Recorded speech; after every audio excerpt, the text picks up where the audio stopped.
Ma'am, Holi का ही एक बहुत बड़ा डाउट लोगों के मन में है कि एग्जैक्टली होली मनानी किस दिन है। प्रदोष काल व्यापिनी फागुन पूर्णिमा के दिन भद्रा रहित होलिका दहन किया जाता है।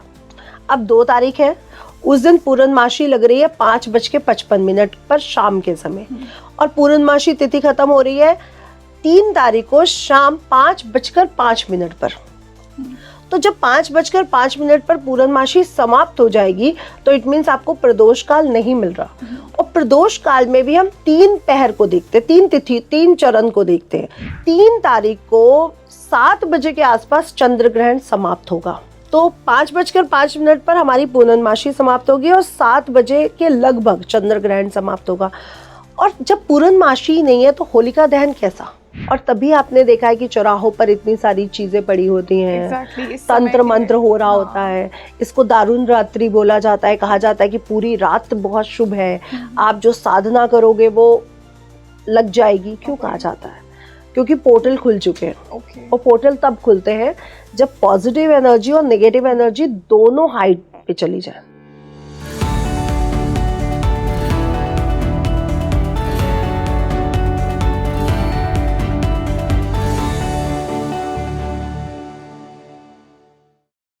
नमस्ते everyone, a very warm welcome on the show and this is your host rangoli Sharma. देखिए, मार्च का जो महीना है इसमें हम कुछ बड़े कॉस्मिक इवेंट्स देखने वाले हैं। होली आ रही है, अभी होला अष्टक शुरू हुआ है 24 फरवरी से। साथ ही साथ होली के दिन ही चंद्र ग्रहण होने वाला है। आज की जो मेरी गेस्ट है उन्होंने मुझे बताया है कि 100 वर्षों के बाद ऐसा होने वाला है।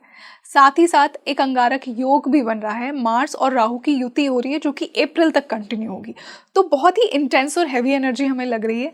अब इस समय में आप क्या कर सकते हैं? सबसे पहले तो होली किस दिन मनानी है, पंचांग क्या कह रहा है, क्या इंसाइट्स आ रहे हैं, क्या प्लैनेटरी प्लेसमेंट्स बता रहे हैं कि इस समय आपको होली मनानी चाहिए, और जो चंद्र ग्रहण हो रहा है उसकी एनर्जी से आप कैसे डील कर सकते हैं, कैसे खुद को प्रोटेक्ट कर सकते हैं। तो एक बहुत ही इंसाइटफुल डिस्कशन होने वाला है एक बहुत ही इंसाइटफुल एस्ट्रोलॉजर के साथ, जिनसे आप पहले भी मिल चुके हैं और बहुत पसंद करते हैं आप इनकी डीप एस्ट्रोलॉजिकल नॉलेज को। I would like to welcome once again Nitisha Malhotra ji on speaking tree. Nitisha ji, a very warm welcome on the show. Thank you Rangoli ji, सभी को राधे राधे और जय मां पीताम्बर। तो हम शुरुआत इसी से करते हैं, होला अष्टक से। स्पिरिचुअल पर्सपेक्टिव से, एस्ट्रोलॉजिकल पर्सपेक्टिव से होला अष्टक आपके अकॉर्डिंग क्या है? क्योंकि इसे कहीं ना कहीं हैवी एनर्जी के साथ एसोसिएट किया जाता है कि शुभ कार्य लोग इस समय में नहीं करते। तो एग्जैक्ट मैं आपसे जानना चाहूंगी कि कैसे इसकी एनर्जी को समझा जाए, इसे डील किया जाए। देखिए, फागुन माह की अष्टमी को होला अष्टक लगता है जी। यानी 2026 में ये 24 तारीख को फागुन माह की अष्टमी पड़ रही है, तो 24 से ये लग रहा है। और ये रहेगा 3 मार्च, जिस दिन फागुन माह की पूर्णिमा आएगी उस दिन तक। अब ये है क्या? साल में ऐसे दिन जिस दिन नव के नव ग्रह अपने दुष्ट या क्रूर अवस्था में चले जाते हैं। ओके। अब लोग कहेंगे कि ये एक नया इवेंट है। सच में ये नया इवेंट होता है कि साल के 8 दिन नव के नव ग्रह अपनी क्रूर अवस्था में होते हैं, जिस समय वो बहुत ज्यादा क्रूर होते हैं। अब आप कहोगे क्रूर कैसे? इस समय मौसम में परिवर्तन आ रहा है, सर्दी से गर्मी की तरफ हम ट्रांसफर हो रहे हैं। आप देखोगे बीमारियां बढ़ रही हैं लोगों में, आप देखोगे इमोशनल ब्लॉकेजेस हो रही हैं लोगों में। अभी तक धूप नहीं थी, अब एकदम धूप देख के ना लोग इरिटेट भी हो रहे हैं। तो ये एक शिफ्ट हो रही है, जहाँ पे एक मौसम से दूसरे मौसम में हम शिफ्ट हो रहे हैं। और ये एनर्जी ऐसी होती है जब नकारात्मक प्रभाव सबसे ज्यादा बढ़ जाते हैं, क्योंकि ग्रह अपनी रुद्र अवस्था में है, क्रूर अवस्था में है। अब आप कहोगे कि नवग्रह है और 8 दिन क्यों? तो राहु केतु को आखिरी दिन, लास्ट डे एक ही दिन मिला है, जिस दिन राहु और केतु दोनों का दिन होता है। अब फर्स्ट डे किसका होता है? वो होता है चंद्रमा का। अष्टमी दिन जो होती है वो चंद्रमा की होती है, फिर सूर्य, फिर बुध, फिर ऐसे सीक्वेंस चल रहा होता है। अब होली को एक कथा से जोड़ा गया, हिरण्यकश्यपु की। हिरण्यकश्यपु की एक बेबी था जिसे प्रहलाद कहा जाता है, भक्त प्रहलाद। और भक्त प्रहलाद श्री हरि विष्णु के बहुत बड़े भक्त थे। अब जब हिरण्यकश्यप को ये पता चला कि मैं लोगों से अपनी पूजा करवा रहा हूँ और मेरा पुत्र श्री हरि विष्णु की पूजा कर रहा है, तो उन्होंने उनको यातनाएं देनी शुरू की कि शायद ये यातनाओं से सुधर जाए। तो वो जो फर्स्ट डे की यातनाएं हैं वो चंद्रमा से जुड़ी है, यानी इमोशनल यातना। प्रॉब्लम्स आएंगे इंसान। दूसरे दिन सूर्य, यानी स्ट्रॉन्ग पनिशमेंट, पिता की तरह स्ट्रॉन्ग पनिशमेंट कि मेरे अंदर इमोशंस नहीं है। फिर बुध की तरह, ऐसे नवग्रह इस समय क्रूर अवस्था में साल के चले जाते हैं। हर साल वो क्रूर अवस्था में तो जाते मतलब इन 8 दिनों में ग्रहों की एनर्जी हमें इस प्रकार से एक इमोशनल मेंटल लेवल पे परेशान करती है। राइट, इमोशनली, मेंटली, हमारी बॉडी में, फिजिकल बॉडी में चेंज आ रहे होते हैं। कईयों को नसों में पेन होगा, कईयों को हड्डियों में पेन होगा, कईयों में आंखों की प्रॉब्लम आई होगी, कईयों में हेल्थ प्रॉब्लम आई होगी। तो अलग अलग जिस कुंडली में जो ग्रह प्रभावित होगा उस ग्रह से प्रभाव आपको ज्यादा दिखेंगे। तो ये वो समय है जब वो ग्रह अपनी क्रूर अवस्था में चले जाते हैं, क्योंकि अभी आगे त्योहार आएगा, ग्रह योग बनाएंगे, संयोग बनाएंगे, तो वो अच्छी अवस्था में आ जाते हैं। लेकिन साल का हर साल ये जो 8 दिन आते हैं ये क्रूर अवस्था के आते हैं। अब आपने ये तो समझा कि उनको यातनाएं मिली, और 8वें दिन जब वो होलिका माता का दिन आया तो उन्होंने अपनी बहन को बोला कि तुझे तो आशीर्वाद ब्रह्मा जी से मिला हुआ है, तू तो जल नहीं सकती अग्नि में, तो इसको अग्नि में लेके बैठ जा क्योंकि ये जल जाएगा। अब वहां पे क्या हुआ कि जला कौन? होलिका, जिसे इतना बड़ा आशीर्वाद मिला था, वो जल गई। तो ये क्या पॉसिबल है और ऐसा क्यों? तो क्लियर है कि जितनी भी नकारात्मक एनर्जी है, चाहे वो कितनी भी पॉजिटिव हो जाए, चाहे उसको कितना भी आशीर्वाद मिल जाए, वो इस दिन जलती है। दूसरा वैल्यू कि इसके बाद हमारा विक्रम संवत चेंज होता है। चाइनीज उसके अकॉर्डिंग हमारा जो संवत चेंज होता है वो अमावस्या वाले दिन हमारी फैंगशुई के हिसाब से अश्व, जो अग्नि अश्व है वो लग चुका है, वो फागुन माह की अमावस्या पे शुरू हो जाता है। न्यू ईयर हमारा 1 जनवरी को शुरू हो जाता है। लेकिन जो वैदिक पंचांग है वो शक संवत, जो चैत्र मास की प्रतिपदा है, उस दिन से शुरू होता है। यानी कुछ दिन बाद हमारा साल शुरू होने वाला है, न्यू ईयर शुरू होने वाला है। तो वो न्यू ईयर से पहले के जो डेज हैं, वो आपको नहीं लगता कि हमारे जितने भी पेंडिंग काम है हमें निपटा लेने चाहिए, है ना? आप ऑफिस में तो यही करते हो ना, जब क्लोजिंग होते तो सारे पेंडिंग काम निपटाते हो, और जो भी निगेटिव कुछ हो भी गया तो चलो कहते हैं इस बार खत्म करते हैं, न्यू ईयर आने वाला है, नई एक शुरुआत करते हैं। तो ये होलिका दहन वही है जब हम अपने संवत को भी दहन करते हैं। इट मीन्स निगेटिव एनर्जी, रुके हुए जितने काम है फटाफट निपटा लो। तभी आपने देखा एग्जाम्स भी यहीं पे आते हैं। Okay, that's the logic. Exams भी यहीं पे आते हैं कि जो भी आपके पेंडिंग चीजें हैं कर्म से रिलेटेड, वो यहाँ पे अब आपको उसका वो मिलेगा एक्सप्लोजर, क्योंकि नया साल शुरू हो रहा है। इसलिए होलिका पे पूरे साल की निगेटिविटी उठाओ और जला के आ जाओ। किसी ने आपको कुछ भी कहा, किसी ने दिल दुखाया, किसी ने बुरा बोला, किसी ने कैसा ही बोला, उसको जला के आ जाओ। आपको लगता है कि ये मेरे से गलती से हो गया पाप, एक गलत चीज हो गई, मैंने उसका दिल दुखाया, उसको भी दहन करके आओ। जो आप काम नहीं कर पाए उसको इस समय निपटाओ, ये बहुत जरूरी है। क्योंकि जब जब होलिका आती है और आप काम रोक देते हो, वो अगले साल वो काम आपको फिर से फेंक दिए जाते हैं। इसीलिए कहते हैं कर्म को समाप्त करते चलो।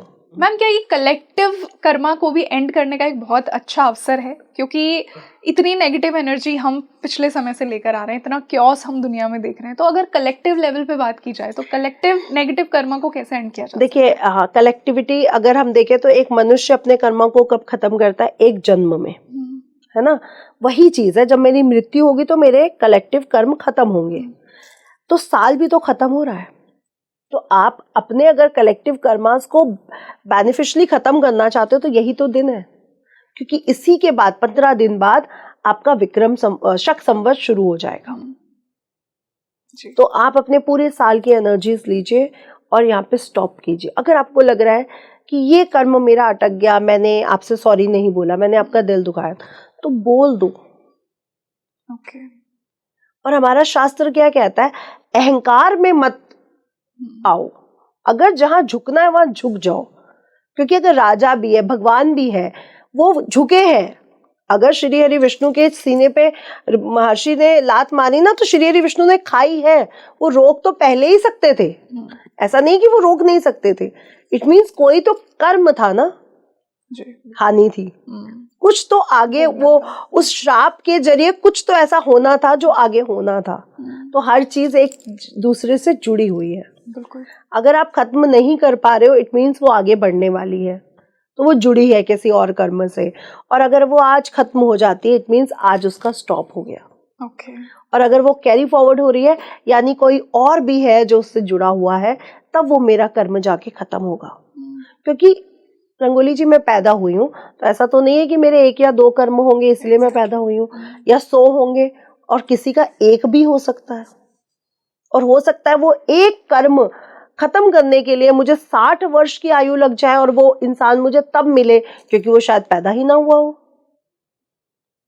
तो ये कैलकुलेशन नहीं की जा सकती कि मैं पिछले जन्म से कितने कर्म कैरी फॉरवर्ड करके आई हूं। हो सकता है 1 ही हो सकता है 100, हजारों, लाखों हो और खत्म करने हो। इसलिए जो भी आपका ये साल है, इसको पूरी तरह से जला दो। और तभी आपने देखा है कि चौराहों पर इतनी सारी चीजें पड़ी होती हैं, तंत्र मंत्र हो रहा होता है।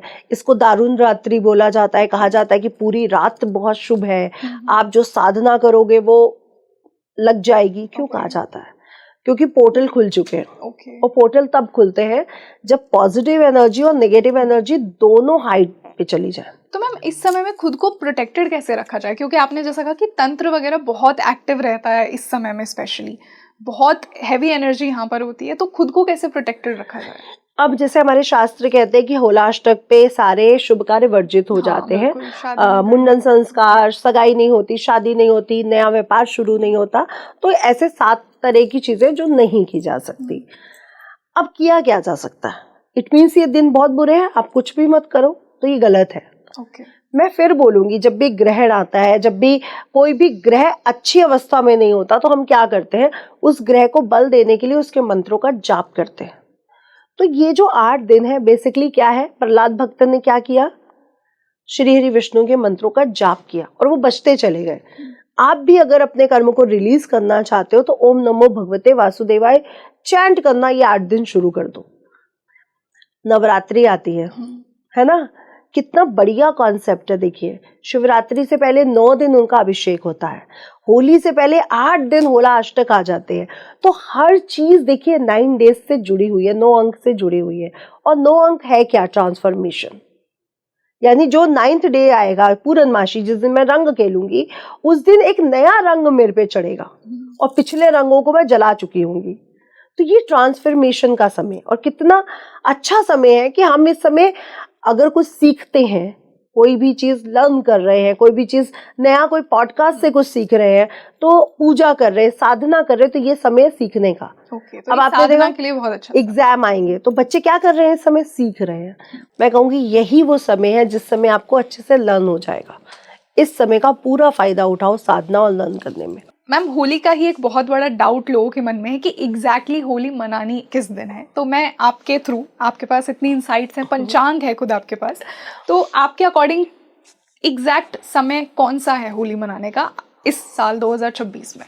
देखिए, पंचांग क्या होता है? करण, तिथि, इन सब का जो हम 5 चीजों को मिलाते हैं, तो हम एक मुहूर्त पर एक्यूरेट पहुंच जाते हैं। और हर चीज हमारे पंचांगों में लिखा होता है। अब जैसे इसमें बहुत क्लियर लिखा हुआ है कि होलिका दहन 2 फरवरी को, और भद्रा के बारे में भी पूरा मेंशन किया गया है, और 4 तारीख को काशी में दुरंडी होली खेली जाएगी, ये भी मेंशन है। दूसरा भी अगर आपको पंचांग दिखाती हो, तो दूसरा भी बहुत क्लियर लिखा है, प्रदोष काल व्यापनी फागुन पूर्णिमा के दिन भद्रा रहित होलिका दहन किया जाता है। अब 2 तारीख है, उस दिन पूर्णमासी लग रही है 5:55 पर शाम के समय, और पूर्णमासी तिथि खत्म हो रही है 3 तारीख को शाम 5:05 पर। तो जब 5:05 पर पूर्णमासी समाप्त हो जाएगी, तो इट मीन्स आपको प्रदोष काल नहीं मिल रहा। और प्रदोष काल में भी हम 3 पहर को देखते हैं, 3 तिथि, 3 चरण को देखते हैं। 3 चरण होने बहुत जरूरी है। अब 2 तारीख को भद्रा लगी हुई है, 3 तारीख को हमें प्रदोष व्यापनी नहीं मिल रही, तो करा क्या जाए? क्वेश्चन ये आएगा कि 2 को जलाई जाए या 3 को। यहाँ पे आगे है, यदि पूर्णिमा दोनों दिन प्रदोष व्यापनी हो, अथवा दूसरे दिन वह प्रदोष से पूर्व सूर्यास्त से पहले समाप्त हो जाए, क्योंकि 5:05 सूर्यास्त से पहले समाप्त हो जाएगी, तब पहले ही दिन भद्रा के मुख को छोड़कर अथवा भद्रा जब पुच्छ में हो, निश्चित काल हो भद्रा समाप्त हो रही हो तो भद्रा की समाप्ति में होलिका दहन करना चाहिए, ये शास्त्र कहता है हमारा। यदि प्रदोष काल में भद्रा हो तो भद्रा के बाद प्रदोष के बाद होलिका दहन किया जा सकता है। पूर्णिमा प्रदोष को स्पर्श ना करे तो पहले दिन करना चाहिए, दूसरे दिन भद्रा प्रदोष को टच नहीं कर रही है। अब हमारे पास आ गया 2 तारीख, तो 2 तारीख को जो मुहूर्त है वो शाम को नहीं मिल रहा है। अब कब मिल रहा है? एक्यूरेट जब भद्रा पुच्छ में आ रही है वो आ रही है 12:56 से लेकर रात्रि 2:02 तक। लेकिन निश्चित काल लग जाएगा हमारा 12 बजे। तो 12 बजे के बाद आप भद्रा को पुच्छ में मान के आप होलिका दहन कर सकते हो। लेकिन जो लोग बहुत शुभ मुहूर्त मानते हैं वो पूरा एक्यूरेट 12:56 से शुरू होकर 2:02 तक रहेगा। अब कई लोग कहेंगे हम लोग तो 3 को भी मना रहे हैं। 3 तारीख को 7 बजे के आसपास चंद्र ग्रहण समाप्त होगा, तो 5:05 पर हमारी पूर्णमासी समाप्त होगी और 7 बजे के लगभग चंद्र ग्रहण समाप्त होगा। और जब पूर्णमासी नहीं है तो होलिका दहन कैसा? यहाँ पे तो प्रतिपदा लग गई ना, तो होलिका दहन कैसे कर सकते हैं?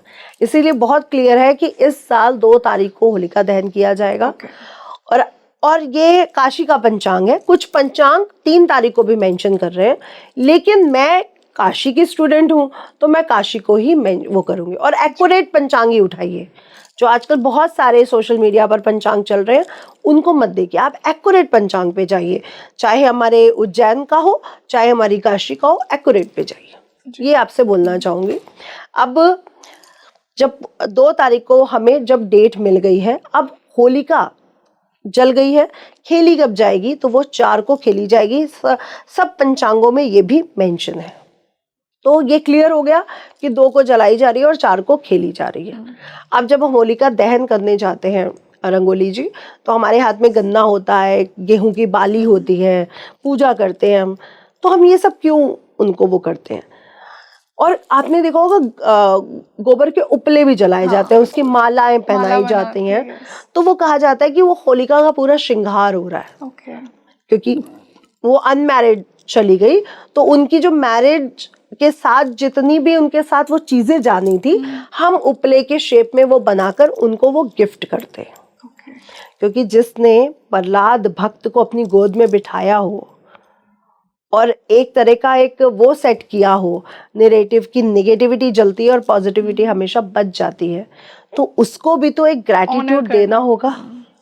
तो हम उस नेगेटिविटी को भी ग्रैटिट्यूड देते हैं कि आपने हमें क्या सिखाया, आने वाले वंश को क्या सिखाया कि नेगेटिविटी ही जलती है, पॉजिटिविटी ही बचती है। मैम, जैसा हम बात कर रहे थे कि होली के दिन ही चंद्र ग्रहण हो रहा है और आपने मुझे कहा कि 100 वर्षों में ऐसा हो रहा है कि होली के दिन ही ये ग्रहण पड़ रहा है, तो फिर कैसी एनर्जी होगी इस दिन की, सिंस ग्रहण भी उसी दिन है, और किस प्रकार फिर इस एनर्जी से डील किया जाए? क्या हमें किस समय हमें ध्यान करना चाहिए, किस समय हमें एंजॉय करना चाहिए होली को, ये मैं आपसे जानना चाहूँगी। देखिए, होलिका दहन का जो समय होता है वो एंजॉयमेंट का नहीं होता। आपने देखा है कि इसी दिन सबसे ज्यादा सिद्धियां प्राप्त होती हैं, होलिका दहन। तभी तो ये 4-5 रात्रियों में सबसे ज्यादा मेन है, दारुण रात्रि कहा जाता है। तो आप अपनी सिद्धि को प्राप्त करने के लिए होलिका की रात को मनाते हैं। फागुन माह की पूर्णिमा तिथि होती है। पूर्णिमा में चंद्रमा अपने सबसे ज्यादा तेज पोजीशन पे होता है, तो इस समय मैनिफेस्ट करना कठिन होता है क्योंकि पूर्णिमा की रात है। लेकिन अगर आपने अपने आप को केंद्रित कर लिया तो आप उस एनर्जी से जुड़ जाते हो, यानी आपकी कुंडलिनी जागृत होने लग जाती है। पूर्णिमा की रात को वैसे भी मैनिफेस्टेशन कहा जाता है कि पोर्टल खुले हुए हैं। सूर्य चंद्रमा 180 डिग्री पर है, आज पोर्टल खुलेंगे। यहाँ पे तो पोर्टल खुलने का टाइम ही बढ़ गया है रंगोली जी। चंद्र ग्रहण में भी तो वही होता है, पोर्टल खुल जाते हैं। एग्जैक्टली, तो हाई एनर्जी होगी, हाई एनर्जी।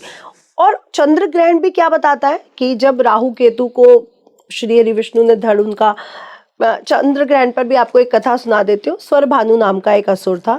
जब समुद्र मंथन हुआ तो एक साइड असुर थे, एक साइड देवता थे। अब जो भी चीजें निकल रही थी वो बट रही थी दोनों में। अब अमृत निकला, क्योंकि असुरों को अमृत चाहिए था, और तो सब प्राप्त कर ही लेंगे भाई। इंद्र का इंद्रासन छीन लेते थे तो वो सभी कुछ प्राप्त कर लेते थे। भस्मासुर तो शिव जी के पीछे ही भाग पड़े थे, तो उन्होंने कहा हमें अमृत दे दो और हमें कुछ नहीं चाहिए। तो जब अमृत निकला तो श्री हरि विष्णु के पास देवता पहुंचे कि इनको अमृत मिल गया तो हमारा तो सब गया। तो श्री हरि विष्णु ने मोहिनी रूप धारण करके अमृत का पान कराना शुरू किया। अब अमृत पान करते समय कहते हैं ना, कुछ क्लेवर लोग होते हैं, तभी तो राहु को इतना क्लेवर कहा गया है। स्वर भानु देवताओं की उसमें आके बैठ गए और उनको वहां पे अमृत पान कराया जा ही रहा था, तो सूर्य और चंद्रमा ने बोला कि ये असुर है। इसीलिए आप देखिए नवग्रहों में जो ग्रहण लगता है वो सूर्य चंद्रमा को लगता है। अब राहु केतु को क्या लगा, सौरभ भानु को, इन्होंने मेरी शिकायत करी है। तब जब श्री हरि विष्णु ने सुदर्शन चलाया तो दो टुकड़े हुए, एक से बना मुख और एक से बना शरीर। मुख यानी दिमाग, कैसे शॉर्टकट ढूंढता है वो, कैसे चीजों को जल्दी से प्रेरित करता है। कहते हैं ना, राहु लग्न में बैठ जाए आकर्षण बढ़ जाता है। राहु एक भ्रम उत्पन्न कर देता है, मैं तो मैं ही हूँ, बाकी सब तो ऐसे ही है। केतु के पास क्या है, हार्ट, वो हमेशा फड़फड़ाता रहता है क्योंकि शरीर है बिना सिर का, लेकिन उसके पास दिल है। उसने दिल से सोचा कि गलती तो हमारी थी, इसीलिए वो मोक्ष का कारण बन गया।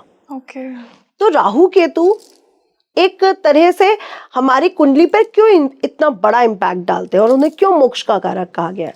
अब अगर हम इसको साइंटिफिकली देखें तो एक नॉर्थ पोल है, एक साउथ पोल है, और राहु केतु को नॉर्थ माना गया है, एक साउथ में एक नॉर्थ में है। और जब भी यहाँ अक्षांश में सूर्य चंद्रमा आएंगे तो ग्रहण लगेगा, यानी जब पृथ्वी चंद्रमा को पूरी तरह से ढक लेगी तो ग्रहण लग जाएगा, यानी राहु उसको निगल जाएगा जी। और अगर आप शास्त्रों को पढ़ते हो तो शास्त्रों में ये मेंशन है कि जब सूर्य ग्रहण के बारे में पूरी वो लिखी गई है। तो जब भी ग्रहण आता है वो समय नेगेटिव ऊर्जाएं बढ़ जाती हैं, लेकिन जब नकारात्मक ऊर्जा बढ़ती है इट मीन्स पोर्टल खुला हुआ है। अब आपको क्या करना है, किस प्रकार एनर्जी को बचा कर। इस समय काला जादू भी होता है, होली की रात पे भी होता है, ग्रहण में भी होता है, यह सब हम जानते हैं। लेकिन जब हम अपनी पॉजिटिव ऊर्जा को, साधना को बढ़ाते हैं तो वो भी हमसे जुड़ जाती है, क्योंकि दरवाजा खुला है कोई भी। तो इट्स अप टू यू कि आप उस पॉजिटिव रास्ते पे जाना चाहिए। राइट, इसीलिए कहा जाता है कि थोड़ा सा अपना सुरक्षा करो। इस समय घर से बाहर ज्यादा मत निकलो, ज्यादा ट्रैवल मत करो। और दूसरा 2026 तो और स्पेशल, राहु और मंगल की अंगारक योग, ठीक है। और हाँ, अंगारक योग। और अभी शनि होली के बाद 14 मार्च को शनि महाराज के पास पहुंच जाएंगे। वहां पे सूर्य और शनि, पिता और पुत्र दोनों मिलेंगे। अच्छा, शनि और सूर्य की युति हो जाएगी। हाँ, जिसे पितृदोष भी कहा जाता है कि जब वो डिग्री वाइज पास आएंगे तो पितृदोष भी बनेगा। कब से कब तक बनेगी मैम एग्जैक्टली? ये बनेगी 14 मार्च से लेकर के 15 अप्रैल तक। सूर्य संक्रांति, सूर्य मीन संक्रांति, और फिर आएगी सूर्य मेष संक्रांति। सूर्य उच्च के हो जाएंगे अप्रैल में जाकर के। अब यहाँ पे 23 फरवरी को क्या बना, अंगारक योग, और 24 को लग गया हमारे होलाष्टक। अब क्या सिचुएशन है, मंगल अगर आग है तो राहु क्या है, एम्पलीफायर, यानी पेट्रोल और आग को एक साथ रख दिया गया है, विस्फोट। दूसरा यहाँ पे और भी एक है, बुध। अरे वाह, बुध यानी पारा। पारा आप देखिए जलता है ना तो ऊपर की तरफ जाता है, वो ऊपर बढ़ता है, तो यानी विस्फोट बढ़ने वाला है। इसीलिए आप देखिए कि जो ग्रहण आपने जो क्वेश्चन किया वो शुक्र के नक्षत्र में आ रहा है, पूर्व फाल्गुनी नक्षत्र। शुक्र के पूर्व फाल्गुनी नक्षत्र के स्वामी शुक्र है। अब शुक्र क्या है, रिलेशनशिप, प्रेम, विलासता, है ना, सौंदर्य। अब उनके नक्षत्र में अगर ग्रहण लगेगा और अंगारक योग भी लगा हुआ है तो क्या होगा, यानी पहला विस्फोट घर पे ही आएगा। मतलब पर्सनल लाइफ में लोगों के शुक्र क्या है, पत्नी। ओके। तो पहली लड़ाई कहाँ आ रही है, हस्बैंड वाइफ में। अब कुछ लोग कहते हैं कि पिछले साल तलाक बहुत ज्यादा हुए हैं, मैं कह रही हूँ इस साल तलाक नहीं होंगे, लेकिन लड़ाइयाँ सबसे ज्यादा होंगी हस्बैंड वाइफ की। अब इस समय में स्पेशली ये जो समय है 2 अप्रैल तक का जो समय है, वहां पे रिलेशनशिप आप खराब होते देखोगे। और सिर्फ हस्बैंड वाइफ नहीं, गर्लफ्रेंड को भी हम शुक्र ही देखते हैं। गर्लफ्रेंड के साथ भी बहुत सारे ब्रेकअप इस समय होते हुए आप नजर आएंगे। बताइएगा अगर आपके साथ भी कुछ ऐसा हो रहा है तो। गुस्सा बहुत आएगा ना इनको, अहंकार बढ़ जाएगा, मैं हूं भाई। राहु कहेगा मैं हूं, तू कौन। तो रिलेशनशिप खराब होंगे, डैमेज होंगे। इस समय अपना डैमेज संभाल लो, हम सब केयरफुल रहेंगे क्योंकि गुरु जैसे ही उच्च का होगा आपका डैमेज ठीक हो जाएगा, लेकिन अभी अपना डैमेज संभाल लो। जी। तो रिलेशनशिप खराब होंगे, अग्निकारक घटनाएं बहुत बढ़ जाएंगी, ज्वालामुखी फटने के न्यूज आएंगी। और मंगल क्या है, भूमिपुत्र, तो भूमि से यानी भूकंप बहुत बड़ा इन डेज में पक्का आने वाला 101%। और ये टाइम लिमिट क्या बताई मैम आपने? 2 अप्रैल तक। 2 अप्रैल तक ये सब होता हुआ आपको दिख रहा है। और 10 मार्च से अंगारक लेके योग की वजह हाँ 15 मार्च की जो ड्यूरेशन है, इसमें हम डिग्री वाइज भी नवांश कुंडली में मंगल और राहु को नवांश कुंडली में भी 1 to 9 देख रहे हैं। मतलब अगर वो प्रथम में है तो वो 9th में है। तो इसलिए 10 मार्च से 15 मार्च की डेट और भी ज्यादा सेंसिटिव है। ऐसे 2 अप्रैल तक है। तो भूकंप आना, ये सब चीजें होंगी। और हो सकता है कि सेना, क्योंकि मंगल सेना भी है, हमारा डिफेंस सिस्टम भी मंगल है, तो देश की सेनाओं में भी आप कुछ ना कुछ वो देखोगे जहां पर हो सकता है कहीं पे कुछ और आतंकवादी हमले और घटनाएं हो। ये भारत के लिए नहीं है, मैं पूरे विश्व के लिए बोल रही हूँ, ये सब होगा। हाँ, तो सेना एक्टिवेट हो जाएगी, क्योंकि ये जो ग्रहण पड़ने वाला है ये पड़ रहा है सिंह राशि में। अब आप कहोगे कि ये किसी ना किसी राशि के लिए भी थोड़ा सा हाँ, तो किस राशि को कैसे इफेक्ट पड़ेगा? और सिंस लियो में तो हो ही रहा है ये। और पूर्वा फाल्गुनी नक्षत्र, तो ये 2 चीजें तो आपके पास आ गई कि जो पूर्वा फाल्गुनी नक्षत्र में जन्मा है और जो सिंह राशि में जन्मा है, उनके लिए तो इम्पैक्ट रहेगा, क्योंकि पूर्वा फाल्गुनी नक्षत्र आता ही सिंह राशि में है। तो सिंह राशि में भी जो पूर्वा फाल्गुनी नक्षत्र में जन्मा होगा उस पर सबसे ज्यादा इम्पैक्ट होगा। अब इसके 180 डिग्री पर जहाँ पे राहु बैठा है और अंगारक दोष बना वो है कुंभ राशि, यानी इसका पूरा इम्पैक्ट कहाँ जाएगा, 180 डिग्री कुंभ राशि पर। तो ये 2 राशियां तो डैमेज हैं पूरी तरह से। अब आप कहोगे क्या कुंभ राशि वालों के साथ सब बुरा ही बुरा होगा? एग्जैक्टली, आपने कहा डैमेज है। हाँ, लेकिन कुंभ राशि को समझना पड़ेगा कि आप कुंभ हैं, आप एक घड़ा हैं, और घड़ा अमृत का भी हो सकता है और जहर का, विष का भी हो सकता है। आपके अंदर क्या है?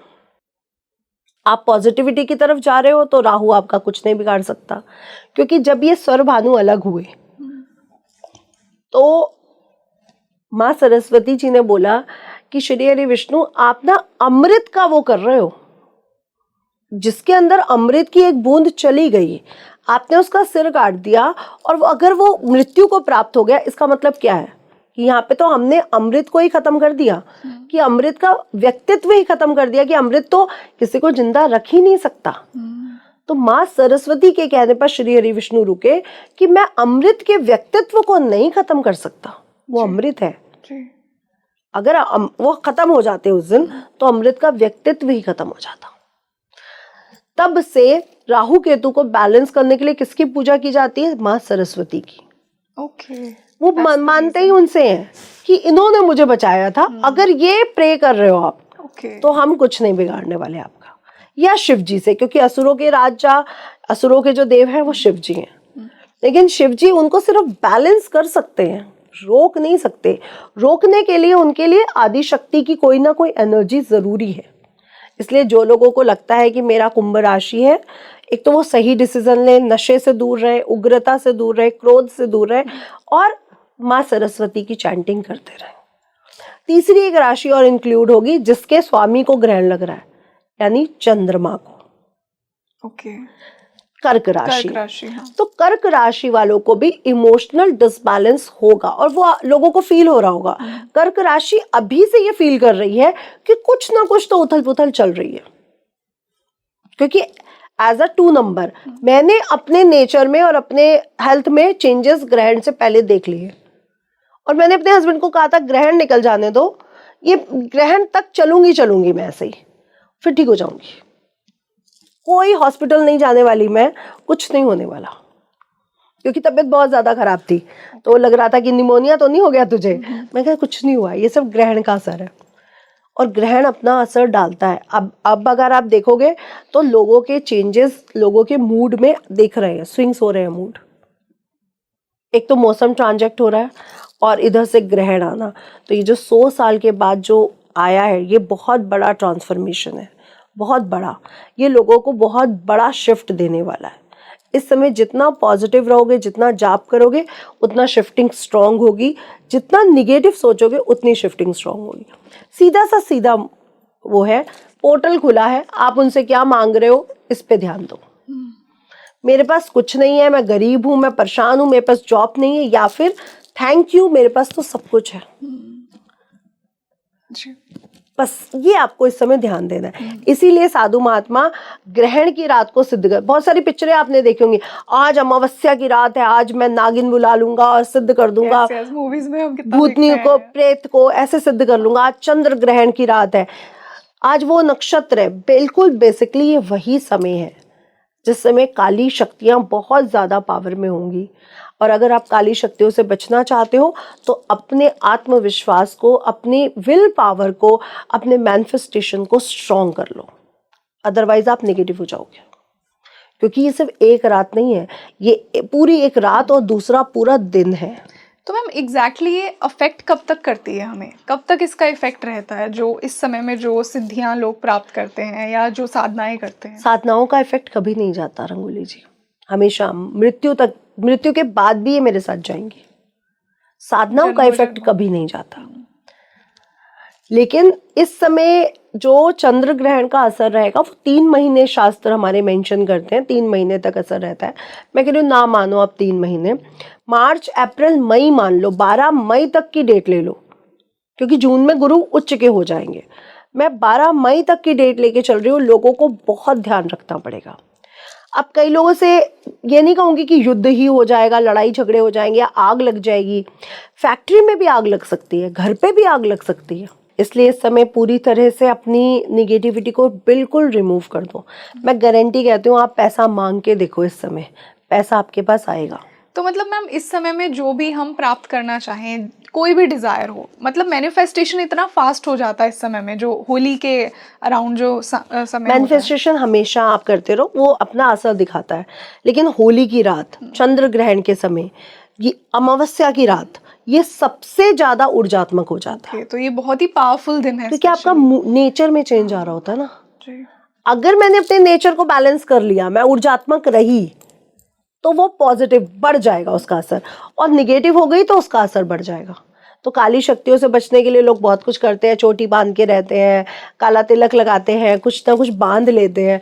मैं कह रही हूँ होलिका दहन की रात को अपने सिर, एक नारियल लो जटा वाला, अपने सिर से 3 बार क्लॉकवाइज घुमाओ, होलिका में दहन करके आओ।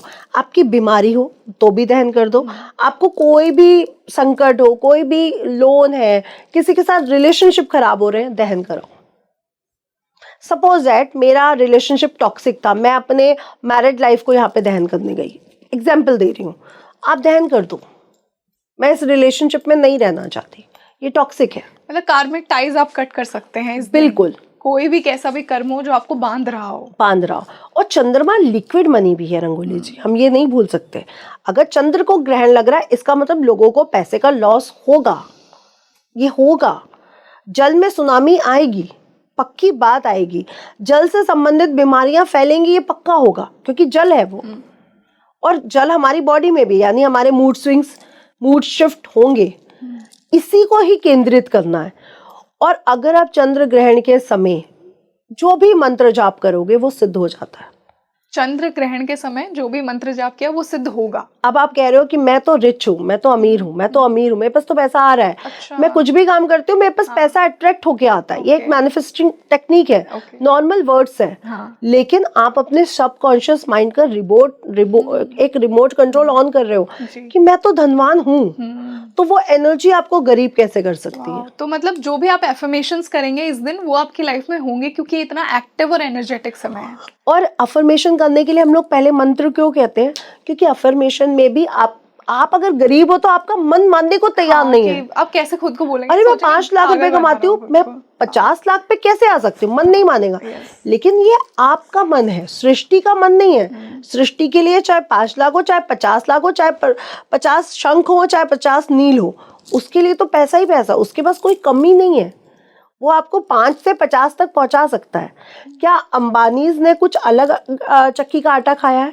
क्या वो अलग कॉलेज या स्कूल में गए हैं? क्या उनके पास अलग दिमाग है? नहीं, उन्होंने अपनी ऊर्जाओं को कंट्रोल किया हुआ है। तो हमें अपने इमोशंस को कंट्रोल करना होगा। एक बड़े आईपीएस ऑफिसर से मिलिए आप, कमिश्नर से मिलिए, तो आपको लगता है कि उनके मूड स्विंग्स होते होंगे?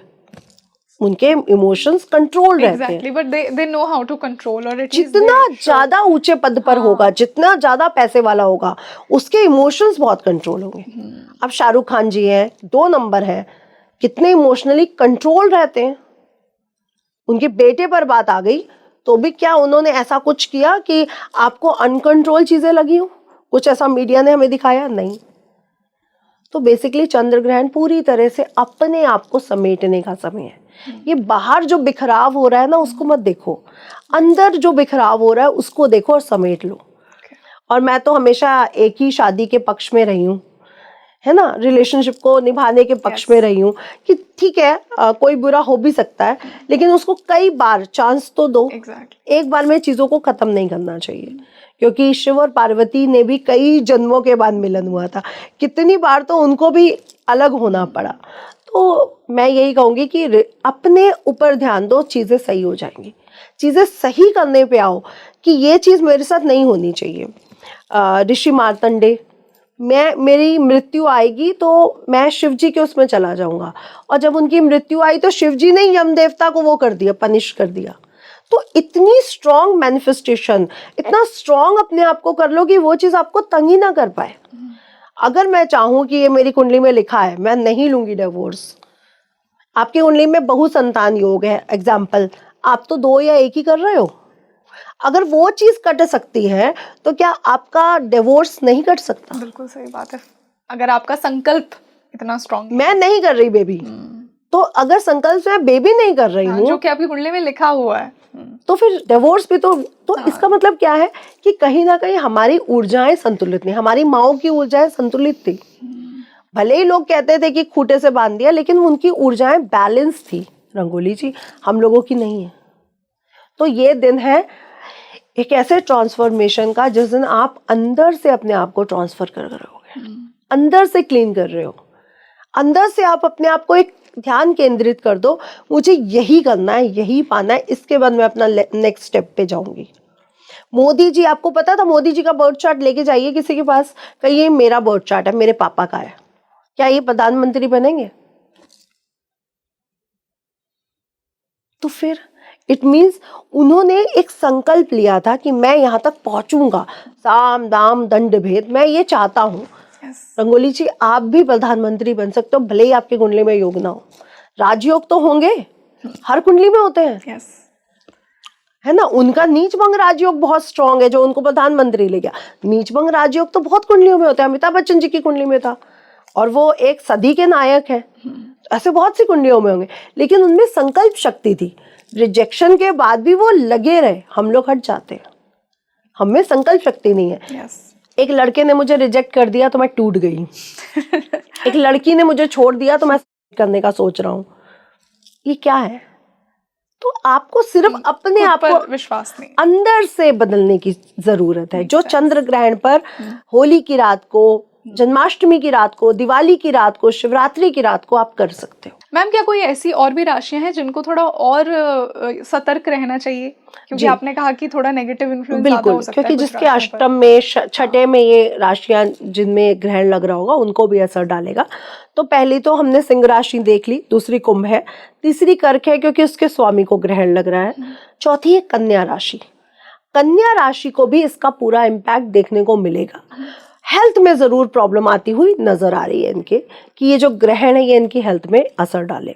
और अगली राशि है वृश्चिक राशि। तो रोग, ऋण, शत्रु इनके जाग सकते हैं दोबारा।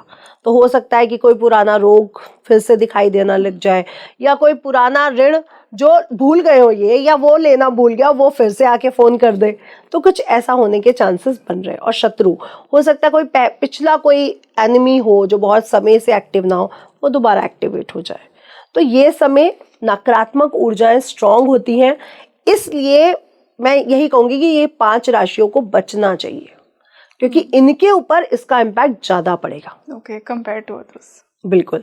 और राशियां फिर भी सेफ है, लेकिन आप कहोगे 100% सेफ है, तो मैं कहूंगी नहीं।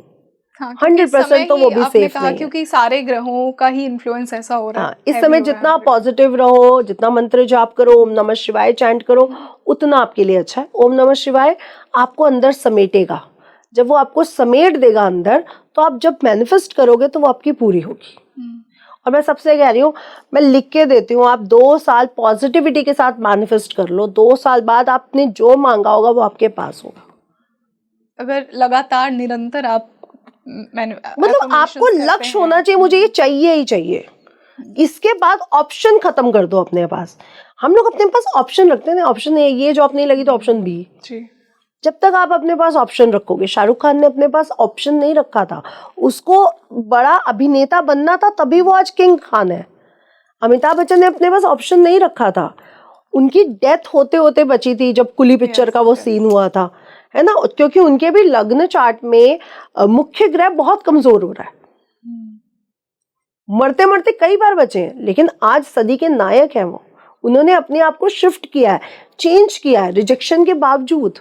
हम लोग रिजेक्शन के बावजूद निगेटिव हो जाते हैं, वो रिजेक्शन के बावजूद और पॉजिटिव हो गए और स्ट्रांग हो गए। बस यही शिफ्टिंग है कि आपको लाइफ में कभी भी पीछे किया जा रहा है, समझ जाओ ये शिफ्टिंग का समय है। जब आपको तोड़ा जाएगा, यही शिफ्टिंग का समय है, क्योंकि कुछ भी नया बनने के लिए तोड़ना जरूरी है, खत्म होना जरूरी है। कुछ खत्म हो रहा है, आपको लग रहा है ये मेरा दुख का समय, ये दुख का समय नहीं है, ये शिफ्टिंग का समय है। मेरी लाइफ में भी शिफ्टिंग मेरे भाई के जाने के बाद ही आई थी। शायद मेरी नानी दादी दादा लोग गए होते तो इतनी बड़ी शिफ्टिंग ना आती, क्योंकि लोग अपने जन्म में शुरुआत में नानी दादा किसी ना किसी को तो जाते देखते ही हैं। तो जब भी दुख आता है बहुत बड़ा, जैसे बहुत बड़ा दुख कहते हैं, वो आपके अंदर शिफ्टिंग ला रहा होता है। और जब बॉयफ्रेंड गर्लफ्रेंड छोड़ के जाए, ये शिफ्ट का समय है। कुछ हो जाओ, कोई नया आने वाला, कुछ अच्छा होने वाला है। हाँ, एक पॉजिटिव। इसका मतलब जो आपकी लाइफ में आएगा वो आपका सोल पार्टनर हो सकता है, इसीलिए उसको भेजा गया हो। वो कार्मिक था। हाँ, वो कार्मिक था जो आया और कर्म खत्म करके चला गया। तो रो नहीं, ये तो कर्म खत्म हुआ है, खुशी का समय है, सेलिब्रेशन। आई होप सारे व्यूअर्स जो भी पॉडकास्ट देख रहे हैं, आज के इस पॉडकास्ट के बाद उन्हें भी वो राइट नॉलेज मिली है कि किस प्रकार इस हैवी एनर्जी को, जो इंटेंस एनर्जी आ रही है स्पेशली इस पूरे महीने में, हम अंगारक योग देख रहे हैं, हम चंद्र ग्रहण देख रहे हैं होली के दिन, होला अष्टक अभी चल रहा है। तो मैम ने जो रेमेडीज बताई हैं, जो सिंपल इस समय प्लीज बताए हैं, यात्राएं ना करें, थोड़ा बच के चलें, अपने भाव पर ध्यान रखें, लड़ाई से दूर रहें। भूकंप इत्यादि तो खैर प्राकृतिक आपदाएं हम नहीं रोक सकते, लेकिन सड़क दुर्घटना हम लोग रोक सकते हैं। तो गाड़ी बहुत ध्यान से चलाएं, क्योंकि अंगारक दोष में दुर्घटनाएं भी आती हैं। अंगारक दोष में हार्ट या ब्लड प्रेशर से संबंधित दिक्कतें भी देखने को मिल सकती हैं, क्योंकि मंगल खून है जी। तो यहाँ पे थोड़ा सा अपना ध्यान रख के चले, बस सबके लिए अच्छा होगा। और हनुमान चालीसा, नासे रोग हरे सब पीरा, जपत निरंतर हनुमत बीरा, है ना, भूत प्रेत पिशाच निकट नहीं आवे, महावीर जब नाम सुनावे। तो हनुमान चालीसा पढ़ते रहें बस। बिल्कुल। Thank you so much ma'am for your deep wisdom, और हमेशा की तरह बहुत अच्छा लगा और बहुत नॉलेज आज हमें मिली इसके पॉडकास्ट से। सो आई एम श्योर कि ऑडियंस को भी उतना ही मज़ा आया होगा जितना मुझे आया, और बहुत ही इन्फॉर्मेटिव आज का ये पॉडकास्ट था। Thank you so much. So you tell me in the comment section कि आपको आज का ये पॉडकास्ट कैसा लगा। आज हमने चंद्र ग्रहण, होली, अंगारक योग, इन तीनों पर स्पेसिफिकली बात की कि ये जो मार्च की जो हैवी इंटेंस एनर्जी है, इससे आप किस प्रकार डील कर सकते हैं, क्या आपको रिचुअल्स करने चाहिए अपने ऑरा को, अपनी एनर्जी को प्रोटेक्ट करने के लिए। साथ ही साथ आपको कब होली सेलिब्रेट करनी है, किस प्रकार जो 100 वर्षों के बाद ये जो चंद्र ग्रहण हो रहा है इसकी एनर्जी से डील करना है, कैसे खुद को बचाकर रखना है इस समय में, इस पर हमने बात की। आपकी और क्या क्वेरीज हैं मुझे कॉमेंट सेक्शन में बताइए, और क्या डाउट्स हैं, और आने वाले पॉडकास्ट में हम मैम के साथ और कौन से टॉपिक्स पर बात करें ये भी मुझे बताइए। मैं आपके लिए ऐसे ही इंसाइटफुल डिस्कशंस लेकर आती रहूंगी। This is your host rangoli Sharma. I will see you in another podcast. नमस्ते।